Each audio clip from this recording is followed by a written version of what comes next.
In this video, we will discuss about conductors. As we all know, conductors are the materials which allow the electric charges easily flow through it. Example, gold, silver, copper. These are common examples for good conductors. In order to explain the conductivity of conductors, Lorentz and Drude proposed a theory that is referred to as Lorentz-Drude model or classical free electron theory. Electrical conductivity is the ability of the material to allow the charges to flow through it. To explain the electrical conductivity of metal, Lorentz and Drude considered that the electrons are equivalent to gas molecules. That means consider an atom which consists of central positively charged nucleus around which electrons are revolving. The outermost electron present is referred to as valence electron. This is the valence electron. These valence electrons are loosely bound to the nucleus. At room temperature, this electron absorb the thermal energy, that means heat energy, from the surrounding, and it will come out of the orbit. Then the resulting part is called positive ion. The electron which is come out of the orbit is called the free electron. These free electrons are randomly moving inside the material. Consider copper as an example. You consider this is the copper.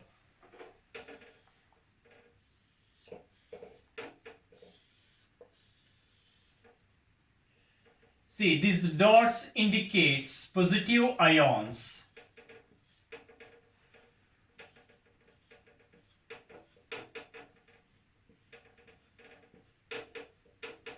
Electrons, these free electrons are moving through the gap between the positive ions. When these electrons are moving,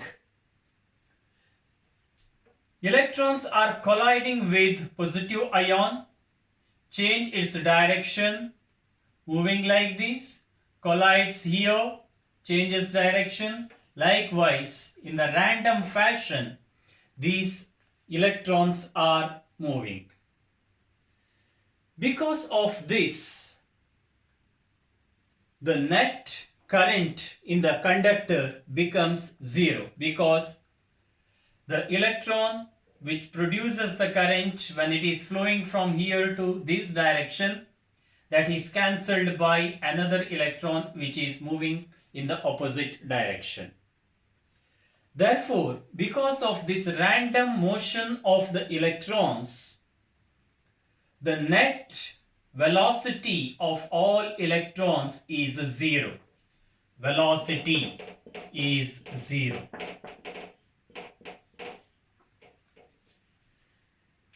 So therefore, in order to get the current in the conductor, what we have to do?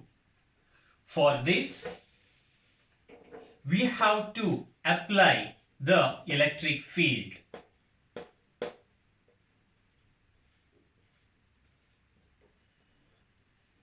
That means what? That means you have to consider a battery whose one end, that is positive terminal of the battery, is connected to one end of the conductor. Negative terminal is connected to other end of the conductor.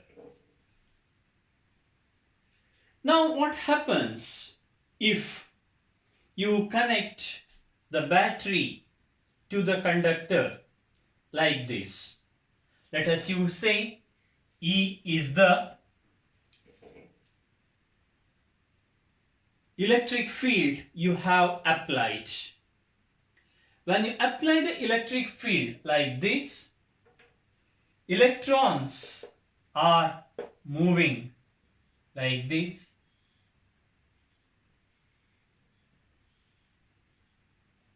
That means electrons are moving in a particular direction by colliding with the positive ions. So because of this, we are observing a directional motion in the movement of the electron. Because of this, when it reaches to the end of the conductor, that electron flows in the external circuit and produces the current in the opposite direction. This is the direction of the electron. Current is produced in the opposite direction.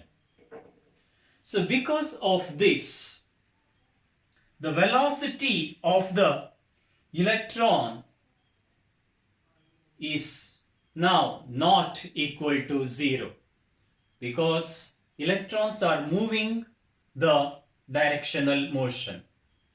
Now, the velocity of the electrons in the presence of the electric field is called drift velocity.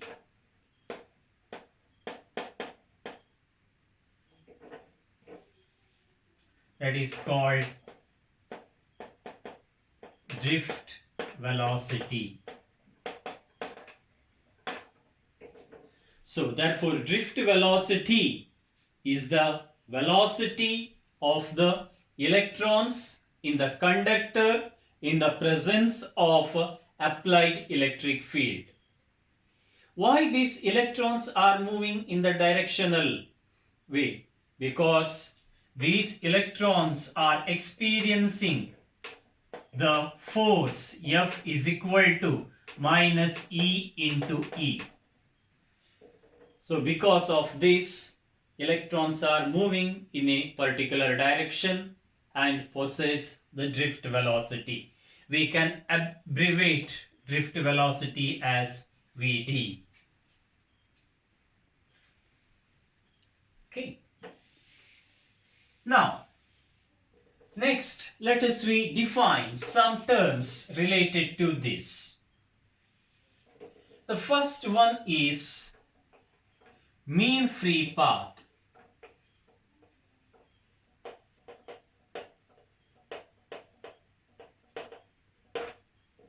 As the name indicates, mean means average.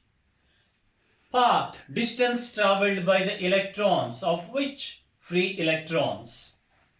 See, as you are observing, plenty of electrons are moving inside the material. When they are moving, different electrons will move with different distance. You can observe here one electron which collides with ion A and changes its direction and collides with another ion B, changing. Now the distance traveled is AB. Similarly, after B, this electron moves in this path, collides with the positive ion C and changes its direction. Now the distance traveled between two consecutive collisions becomes BC. So, but you can observe that AB is not equal to BC. So that means electrons can travel different distances between two consecutive collisions. Because of this, we are taking the average distance traveled by the electrons. That means AB plus BC plus CD and so on, divided by number of intervals. If there are n intervals, divided by n. Right. So, therefore, mean free path is nothing but average distance traveled by the electron between two consecutive collisions or two successive collisions. That is called mean free path. We can abbreviate this one as lambda.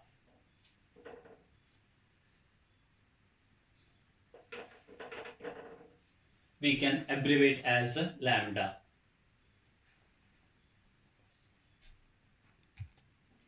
Next, we will explain about mean collision time. See again, average time related to collision. Now you can consider here the electron comes and collides with positive ion A, changes its direction, moves towards ion B, collides here. Time taken to travel the distance AB is T1.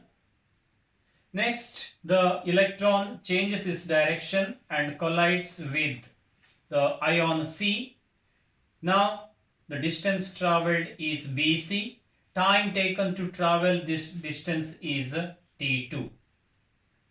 So that means you can observe here the time elapsed between two successive collisions is different at different instants. Therefore, we are taking the average time that is elapsed between two consecutive or two successive collisions. That means you can say that if there are n such intervals, average time is T1 plus T2 and so on, Tn divided by n. This is nothing but mean collision time. We can abbreviate as tau. Third definition is relaxation time.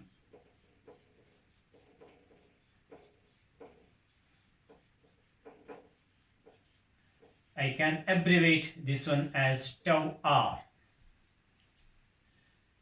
See, when you switch on the electric field, the drift velocity is Vd.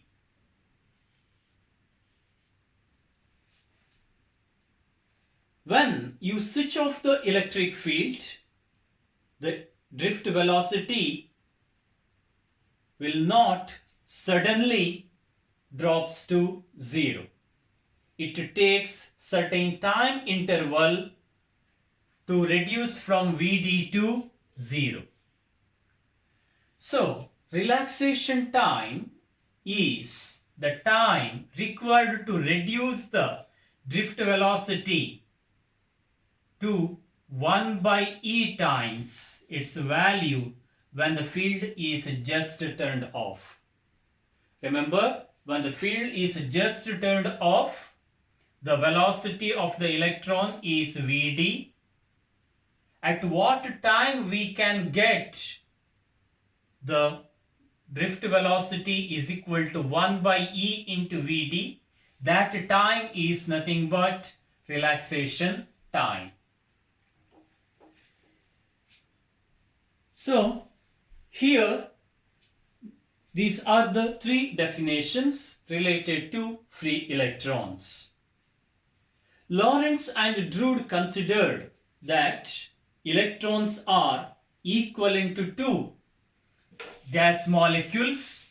Therefore, these electrons obey kinetic theory of gases. That means, if you consider the kinetic energy of the electron as half mv square according to kinetic theory of gases, kinetic energy is equal to 3 by 2 kT. This is according to the classical free electron theory. We can calculate the kinetic energy of electrons. Based on this concept, Lorentz and Drude Deduce the expression for electrical conductivity. Sigma is equal to N E square tau divided by M, where N is the concentration of electrons. That means number of electrons present in the unit volume. E is the charge of the electron, that is 1.6 into 10 to the power minus 19 coulomb. Tau, that is the mean collision time, already we have defined. M, mass of the electron, 9.1 into 10 to the power minus 31 kg. And also we can define the term mobility.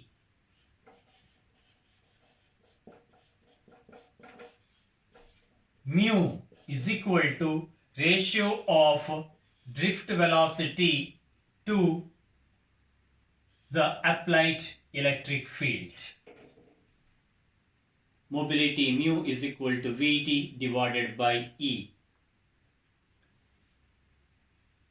So, in terms of mobility, we can show that conductivity is equal to Ne mu. Now let us see why this classical theory is not successful. That means we have to see now drawbacks of classical free electron theory. So in our discussion we will discuss only two drawbacks. One is dependence of electrical conductivity on temperature. So as we know, electrical conductivity sigma is equal to N E square tau divided by M. As already told, kinetic energy of electrons is equal to half mv square. This is equal to 3 by 2 kT. So here you can observe that 2 get cancelled. You can write then v square is equal to 3k divided by m into t, or here 3k, k is the Boltzmann constant, m mass of the electron, therefore this is a constant. Therefore you can write that v square is proportional to t, that means v is proportional to square root of t. Okay. Now here let us you consider lambda is the mean free path, then v is the velocity of electron, tau is the mean collision time, then we can write lambda is equal to v into tau. That means distance is equal to velocity into time. So from this we can write v is equal to, it is tau is equal to lambda divided by v. So then the above expression becomes sigma is equal to n e square lambda divided by m into v. So here you can observe that sigma is inversely proportional to velocity, but velocity is proportional to square root of t, which implies that sigma is inversely proportional to square root of t, where t is the temperature of the material.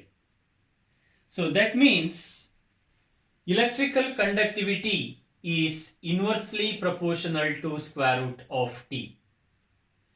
So now, resistivity is nothing but reciprocal of electrical conductivity. That means, if you consider this, resistivity is proportional to square root of T. So that means, according to classical free electron theory, resistivity of the material is directly proportional to square root of the absolute temperature. That means, absolute temperature means temperature expressed in Kelvin. But experimentally, we are observing that experimentally, we can observe that resistivity is proportional to absolute temperature. This is the first drawback of the classical free electron theory. Second one,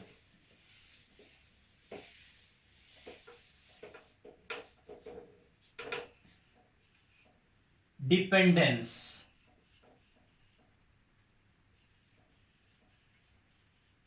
on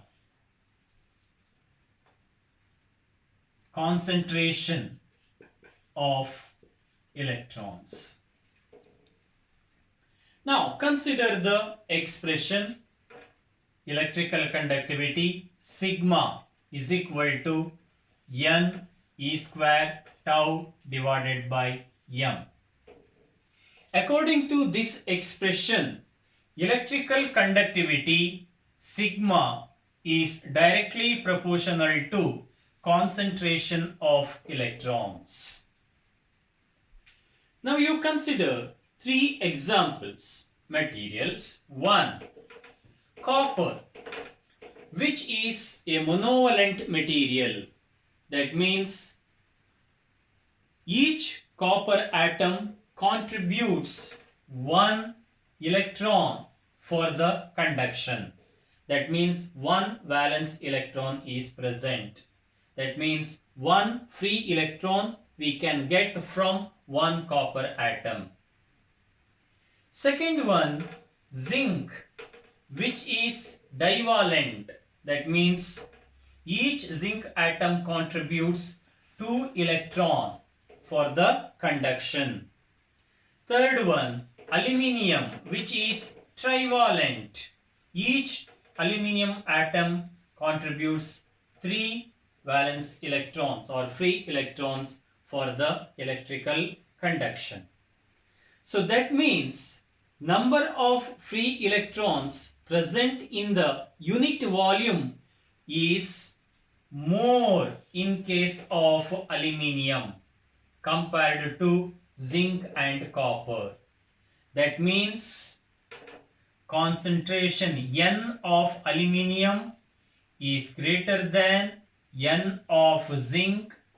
This is greater than N of copper. So, if you apply classical free electron theory, electrical conductivity of aluminium should be greater than the electrical conductivity of zinc. Electrical conductivity of zinc is greater than electrical conductivity of copper. So that means, according to this theory, aluminium is the better conductor than zinc and copper. But all of us, we know that copper is better conductor than aluminium and zinc. So this is the contradiction. Therefore, this classical free electron theory is not successful in explaining certain factors related to electrical conductivity.